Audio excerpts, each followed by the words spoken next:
سبيل مريح تنهدى يا. السلام علیکم ورحمۃ اللہ وبرکاتہ.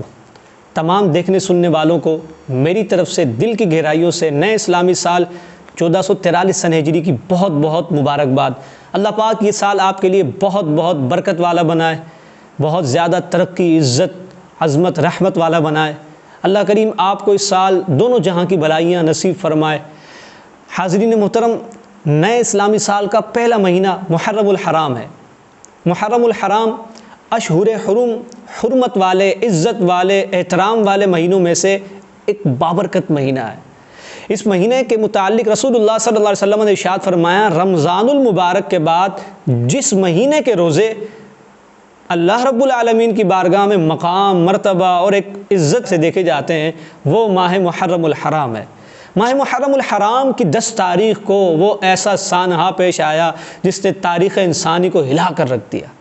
وہ کرب و بلا کا میدان امام حسین رضی اللہ تعالیٰ عنہ اپنے گھر والوں کے ساتھ، اپنے رفقاء کے ساتھ، اپنے رشتہ داروں کے ساتھ دین اسلام کا پرچم بلند کر رہے ہیں، دین اسلام کا تحفظ کر رہے ہیں. آج میں آپ کو کہنا چاہوں گا، امام حسین رضی اللہ تعالیٰ عنہ کی محبت میں ماہ محرم الحرام میں آپ نے کچھ کام کرنے اور کچھ کام نہیں کرنے. جو کام نہیں کرنے ان میں سے پہلا کام یہ ہے، ہم سب نے اپنے اسٹیٹس کو محفوظ کرنا ہے. ہم سب نے اپنے اسٹیٹس پر معتمد علماء کرام کی اسپیچ، معتمد اور معتبر یہ ایسے لفظ ہیں، بڑا وسیع ہیں، جن پر اعتبار کیا جاتا ہے، جن پر اعتماد کیا جاتا ہے، جن کی شاعری بھی معتبر ہے، جن کی شاعری میں صحابہ کرام کی محبت بھی ہے، اہل بیت کا عشق بھی ہے، اہل بیت سے محبت بھی ہے، اہل بیت کی عقیدت بھی ہے، اہل بیت کا ادب بھی ہے، اہل بیت کا احترام بھی ہے. ان علماء کرام کی شاعری، ان علماء کرام کے لکھے ہوئے اشعار، ان علماء کرام کے لکھے ہوئے منقبتیں اپنے اسٹیٹس پر لگائیں. یہ اسٹیٹس جو ہم بڑے شوق سے لگاتے ہیں، ایسا نہ ہو ہم اس پر کوئی مرثیہ لگا دیں، کوئی نوحہ لگا دیں، کوئی ایسی چیز لگا دیں جس کے متعلق رسول اللہ صلی اللہ علیہ وسلم نے ہمیں منع کیا ہے، ہمیں روکا ہے. صحائف ستہ کی آپ ساری کتابیں اٹھا کر دیکھ لیں، وہ یہ اعلان کر رہی ہیں، وہ یہ ہمیں کہہ رہی ہیں، نوحہ ہو، مرثیہ ہو اور اس قسم کی وہ ساری چیزیں یہ منع ہیں، اس سے روکا گیا ہے. ہمیں اپنے آپ کو ان سے بچانا چاہیے. بعض جگہ کیا ہوتا ہے، لوگ اپنے چھوٹے بچوں کو، نابالغ بچوں کو گرین کپڑے پہناتے ہیں، امام حسین رضی اللہ تعالیٰ عنہ کا نام دے کر کہتے ہیں کہ یہ امام حسین کا فقیر ہے. اس کو تھیلا بھی دیتے ہیں ایک، وہ گھر گھر جاتا ہے اور کہتا ہے میں امام حسین کا فقیر ہوں اور پیسے مانگتا ہے. یاد رکھیں، ایسا کرنا درست نہیں ہے. اسلام نے گداگری سے منع کیا ہے. اسلام نے سوال کرنے سے بلا ضرورت سوال کرنے سے منع کیا ہے. آپ تو ایک نابالغ بچے کو، ہمارے ہاں تو عجب ماحول ہے، تیار کرتے ہیں، گرین کپڑے پہناتے ہیں اور وہ جو مانگنے جا رہا ہے اس کے لیے نیا گرین سوٹ بنا ہے. بھائی وہ ہر گھر گھر جا رہا ہے، مانگ رہا ہے کہ بھائی میں امام حسین کا فقیر ہوں. امام حسین رضی اللہ تعالیٰ عنہ کی شہادت اس کام کے لیے تھی، آپ نے قربانی اس کام کے لیے دی تھی، آپ نے تو دین کی سربلندی کے لیے دی تھی، نانا جان کے دین کے تحفظ کے لیے دی تھی. اور نانا جان کا دین کیا کہتا ہے؟ گداگری سے، مانگنے سے منع کرتا ہے. ہم اپنے بچے کو امام حسین کے نام پر نانا جان کے دین کے مخالفت والے کام میں لگا رہے ہیں. ہمیں اس سے بچنا چاہیے. بعض جگہ کیا ہوتا ہے، امام حسین رضی اللہ تعالیٰ عنہ کے ایصال ثواب کے لیے بعض لوگ شربت بناتے ہیں، گھر میں کچھ پکاتے ہیں، اپنے اڑوس پڑوس میں اور دیگر لوگوں کو دیتے ہیں.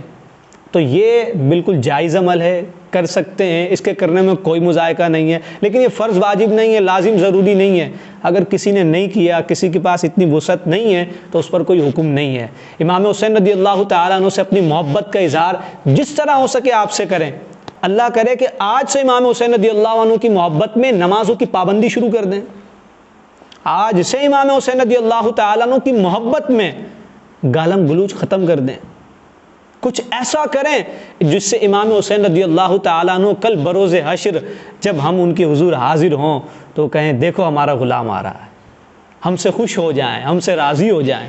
ہم اپنے بچوں کو ان کے نام پر فقیر بنائیں، ان کے یوم شہادت کے دن گھنٹیاں باندھ کر ننگے پاؤں گھومیں. اس سے امام حسین رضی اللہ تعالیٰ عنہ کبھی راضی نہیں ہوں گے. ہاں، نمازوں کی پابندی ہو، پیارے نبی مصطفیٰ جان رحمت صلی اللہ علیہ وسلم کی سنتوں پر عمل ہو، اور اس کا ثواب پھر امام حسین رضی اللہ تعالیٰ عنہ کی خدمت میں پیش کریں۔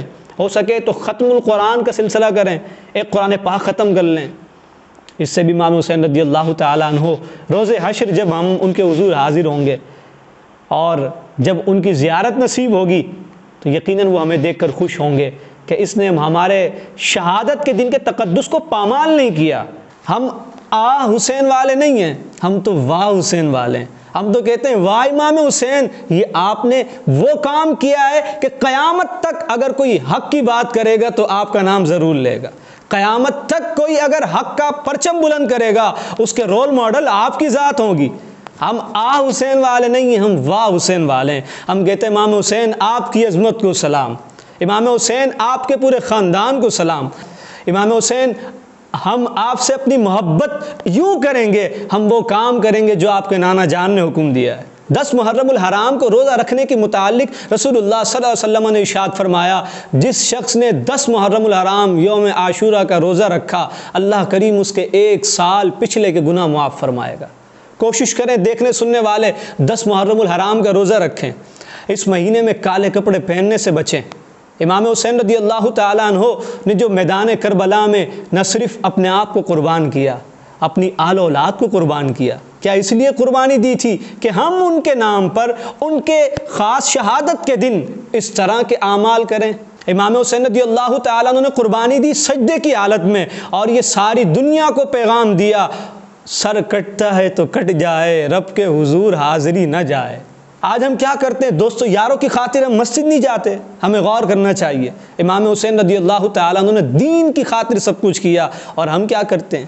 ہمیں سیکھنا چاہیے، ہمیں یہاں سے لینا چاہیے، ہمیں یہاں سے ایسا سبق پڑھیں کہ ساری زندگی یہ سبق ہمیں یاد رہے۔ وہ سبق یہ ہے، دین پر آنچ نہ آئے، میری ذات سے دین پر آنچ نہ آئے، میرے کسی قول سے، میری کسی بات سے، میرے کسی عمل سے دین پر آنچ نہ آئے۔ یہ ہے فلسفہ شہادت امام حسین رضی اللہ عنہ۔ اللہ کریم کی بارگاہ میں دعا ہے، اللہ رب العالمین آپ کو مجھے اس ماہ محرم الحرام کی برکتیں نصیب فرمائے، یوم عاشورہ کا روزہ رکھنا نصیب فرمائے، اور اللہ کریم کی بارگاہ میں خصوصی التجا ہے آپ کو مجھے ہماری نسلوں کو سیدنا امام حسین رضی اللہ تعالیٰ عنہ کا سچا وفادار بنائے، مرتے دم تک ان کی غلامی نصیب فرمائے۔